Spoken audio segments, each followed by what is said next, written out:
Pumasok ng pusikit, ay umuwi ng bahay ay pusikit na rin. Tuloy ang kulakaw nang may maibayad sa Netflix at maibili ng gatas ng inakay. Ngayon nga Easter Sunday, ay kasi ako may pasok ay di walang masyadong ganap. Di sila nasa bahay lang ang karne. Habang naghihintay sa akin ay di chill lang sila. May nagkukutkot ng kung ano-ano. Aring si kulit naggagat na ata yung kanyang bola at ilalagay daw sa tulingan. At nga, di kanya-kanyang kulakol sila. May nagdo-drawing kung ano-anong kulit anong ginagawa habang ako hinihintay. At yun nga, dumating na ako sa bahay. At nga, dito ang tuwa mga red. Alam naman ng mga red na dahil taon-taon ay may Easter egg hunting ng garne. Ay di are, binuksan na nga ng inahin ng aming biniling itlog sa bagong palengke. Ang itlog na hindi nababasag, mga 190 siguro are. At aming ikakasa na nga doon sa pagtataguan. Ay di ayun nga, tinumpisa na ang pagtatago.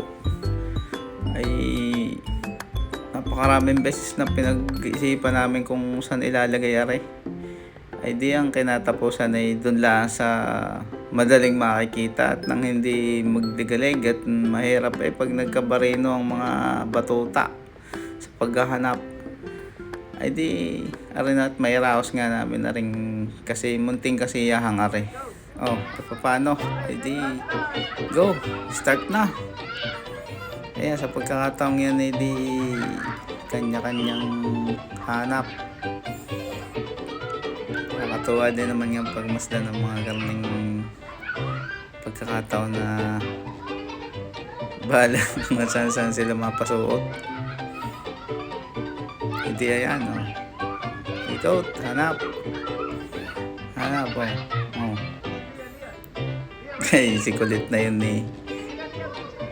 Alam ko nang mangyayari din eh. Pag ari kakaunti yan nakuha eh. Ari magkakabarin, no? Kaya di ang gagawin mo eh, tutulungan mo. Oh. Ayan, pinagbabawal na teknik. Oh. Oh. Daddy, help daddy. Ayan. Oh. Ibibigay mo sa kanya. At kaya itong magliliga-liga rin pag hindi nakakuha ng madami. Masaya din naman eh. Kahit nakakahilo. Ako'y naliyo din nga sa paghahanap na rin mga itlog na rin. Oh, yan. Oh. Bilangan na. Oh. Oh. Nagbilangan na. Oh. Kasi binilang ay kulang. Ayan. Oh. Kulang pa daw. Hanap pa. Hanap. Oh. Hanap pa. Ilan pa ang kulang? Last ako'y naliyo na ng kahahanap eh. Hindi pa makita yung kulang na yun.